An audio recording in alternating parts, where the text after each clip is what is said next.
Hello everybody, this is Toys R Us, and for this new figure unboxing and review we're going to be looking at the Transformers Legacy Deluxe Class Skullgrin figure.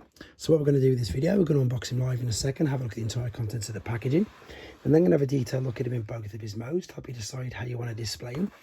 We will see how he looks and displays with some other figures in the same toy line, but what we're going to do as well is explore and see how they've managed to get and amalgamate the two of these things together. So of course this was a generation 1 figure.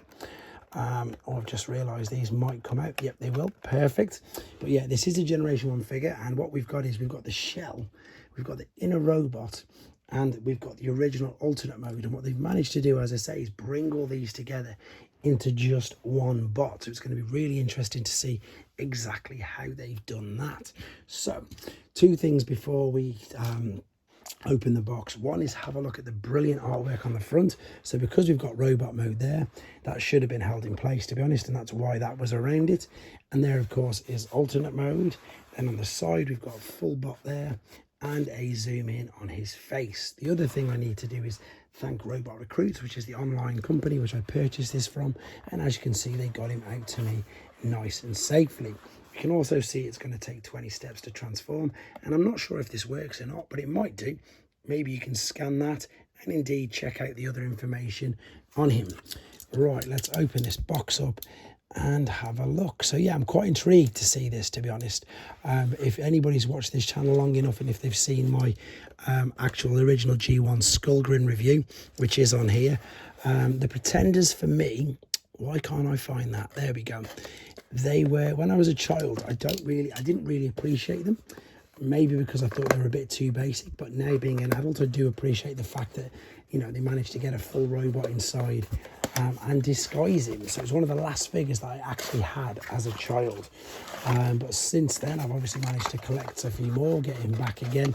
And indeed, I really do appreciate the Pretenders much, much more. So there is the figure.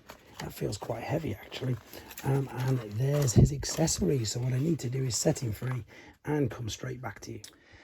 Okay then, so we're set free and it's time for some first impressions. And obviously you saw in the first part that I did actually take this off. This was actually held on, and what you then need to do is fold the horns up at the back as well. With regards to the head, it's just such a great homage to G1, and even though he's missing the bottom part of the jaw, again, it's a perfect homage. We will do some more comparisons soon, but if you just have a look at the original one as well, it was exactly the same. It only had the white jaw on the top, and you could just about make out the bottom of it was in fact molded in. So if you're thinking it looks a little bit odd, it's purely because perhaps it's supposed to. Articulation on the head, it will still go all the way around, lift up and down. You can see it's on a ball and socket, even though it's as big as what it is. We already know, of course, that the horns will move in and out. The shoulders around to the side, how far will they go? They only come that far out, but they will go all the way around. You can turn them just underneath. You've got bicep flexion. You don't have a wrist swivel. You do have a waist swivel. We've got hips all the way to the side. These look like they're built in as well, these skirts, so they can't come out to the side. Knee flexion and ankle tilt and rock, as you'd expect. Every single thing articulation wise with one of these figures. I know that some people don't really like this, but I've got to point it out. There is a bit of a gap there, obviously, in the back of the forearms, and that's obvious, going to be for transformation purposes a bit later on. Colour scheme, though, as I say, works really well. This is a completely different colour. It's more silver and it's more reflective, which hopefully you can see that with the camera. Yeah, and it looks good. And obviously these are to be attached to the back like so. And indeed the two, as you'd expect, these are nice and soft, nice and flexible, and we'll have a look at how we can attach all of them in a short while. But for the meantime, first impressions, I like what they've done with him. I think it's very clever. What we're going to do now then, we're going to have a quick look at him in his alternate mode and see how he looks like that. Okay, then we're back, and quick apologies for no transformation process on this video. A couple of reasons. One, to keep the main length of the video down, and two, because it's a new figure, I don't want to spoil it for anybody who doesn't want it spoiling for themselves. There's something quite special about having that first transformation process for yourself. And Before we go any further as well, you can see that I haven't attached any of the accessories. Now, the reason why I want to show you this is because I just want to show you just how different, or just, I suppose, how important some of the accessories are. So if you're thinking about buying this maybe secondhand and it doesn't come with the accessories, I strongly advise not to, because it looks, I'm going to be really honest, and I hate saying this, it looks awful, doesn't it? Because you can't really tell what it is. But of course, this is not how it was designed. As soon as you put the accessories with it, it looks absolutely spectacular. It really does. Way better than I thought it would be. I was always a little bit like, what's it going to be? Couldn't really tell. You can, of course, take the accessories off as well for the transformation process. It's entirely up to you how you do it, and you can turn these around as well. I'm just having a look which way looks best. It doesn't look better that way at all.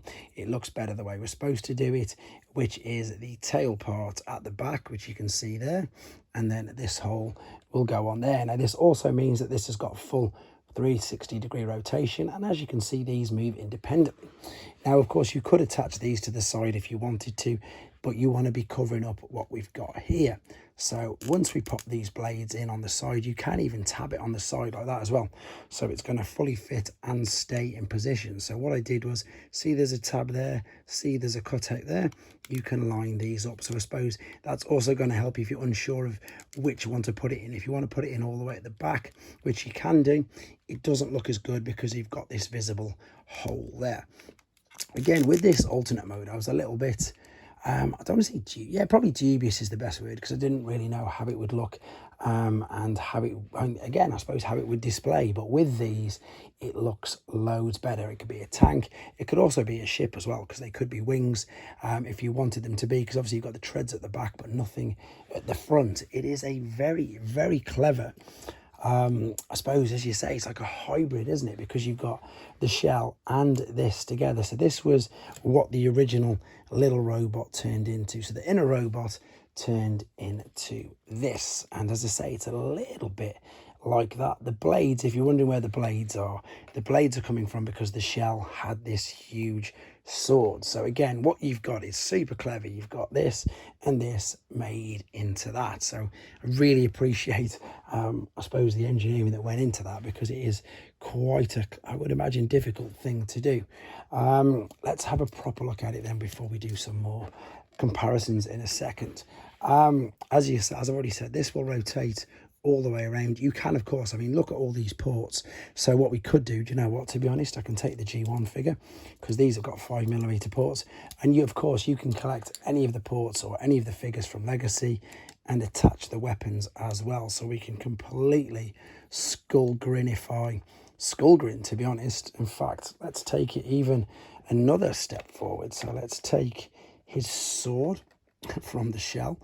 Please come out. There we go. I don't know if this will be a bit daft now, but we could pop that in the back. Yeah, that is a bit daft. I was kind of hoping there was a tab where I could put it there, but it won't fit like that. That is too small. But again, what I'm trying to say is, and what the point of this is, it's a toy for kids or even indeed for adults. And the fact that you've got all these ports and all of these holes where you can just start to attach things to just makes it so much better.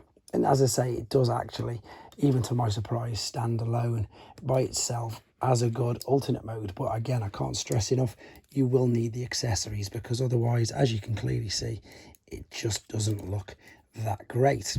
Right, I think that's enough of the comparisons with this and the original in this mode. Time to come back for the final time in Robot and do some more comparisons as well. Okay then, back for the final time with him in his robot mode. Let's see how he looks with his accessories and, of course, indeed do some more comparisons. So again, you've got a couple of choices. Before we put this, in fact, now let's put it on the back straight away. Attach this, and indeed you can now put the tail down. And then, of course, we can pop these one in each hand. Now you can have them like, I suppose, sword blade guns like that. This is great. Now this is what I love about this figure. Or you can turn them around and you've got them actually as swords. And again, there's your Generation 1 homage, which is perfect. You can then, if you wanted to, you can take, in fact, now let's just show you to store it all. So if you want to store them all, you can do exactly that. You can attach these on the back, one either side, like so. There we go. So you can store them.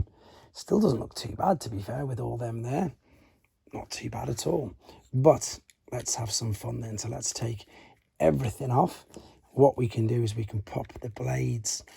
Yeah, let's pop them up there. Let's pop the gun in his hand, like so. And I'm going to repeat the same process on the other side. And then I'm going to switch them around as well, just to give you an idea again of how many things that you can do with these. So there he is with the blades and the guns in his hand. But I think he looks a bit better if we do it. How can we do? We can even attach these on top of there again if you wanted to give you another idea of what to do. The blades, let's go the other way around. So let's go cannons on the arms and blades like that. Again, I'm going to stop it after this. You get the idea that you can just do an abundance of things, but I'm going to go, I suppose, with the more classic look, and I'll show you what that is in a second. There we go. We've put them there. To be honest as well, I was going to get the other Skullgrin's guns out and start to attach even more, because you can attach them at the back. You can attach them on the sides of here, which you've seen. Yeah, you can completely overpower this guy, but I'm going to be displaying him exactly like this. So I'm going to attach these back on the back of him like so, and I think I'm going to put these as actual swords in his hands. I'm just wondering now how he has in the back of the box. Oh, he's got them like guns, funnily enough. I'm going to put them like swords. I think they look better. And I'm just going to stop right there with all the examples just for now, because we need to do some more comparisons. So there is the inner robot, and indeed there is the outer shell again. So there they are. You can see there's even the, the detail on the belt. We've got the skulls. Oh, knocked it over on the belt. Skull head there on the belt. Same spikes on the side. Similar swords. Again, the rubber as well. The missing lower jaw, which I believe, funnily enough, that Mark was actually going to put in, but he didn't in the end. And there, of course, is the original inner robot. So indeed, it's much different from what they did with, oh, let's knock all these out of the way, with what they did with Iguanus, because obviously Iguanus was indeed a large pretender with a large inner bot, and they made him obviously core class. So it's, I think, yeah, brave, the fact that obviously they've gone for the deluxe, and for that reason I suppose you've got obviously a better alternate mode. So he looks really good there. How's he look? I've only managed to open up one more of Legacy Wave 3 yet, and he looks really good next to him. It's nice to have a load of Decepticons, to be completely honest.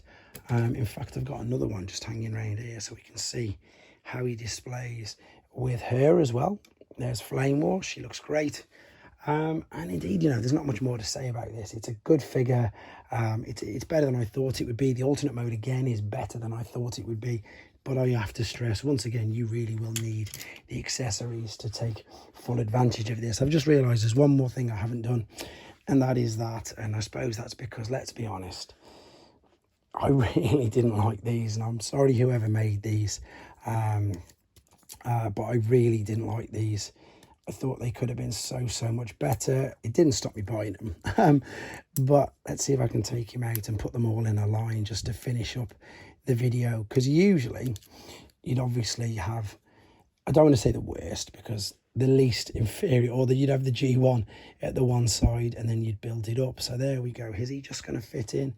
There's the other one. There's that. And of course, one more to fit just inside there. There you go. Bit of an evolution of Skullgrin there for you. Anyway, guys, let me know what you think in the comments. Do you have one already? Do you think it's good? And yeah, as I say, are you like me, looking forward to having more pretenders in your collection as well? Fingers crossed, Bludgeon's as good as this, and not just a reuse of the mold, just painted slightly different. Anyway, there we go. Skullgrin. Thanks for watching. Take care.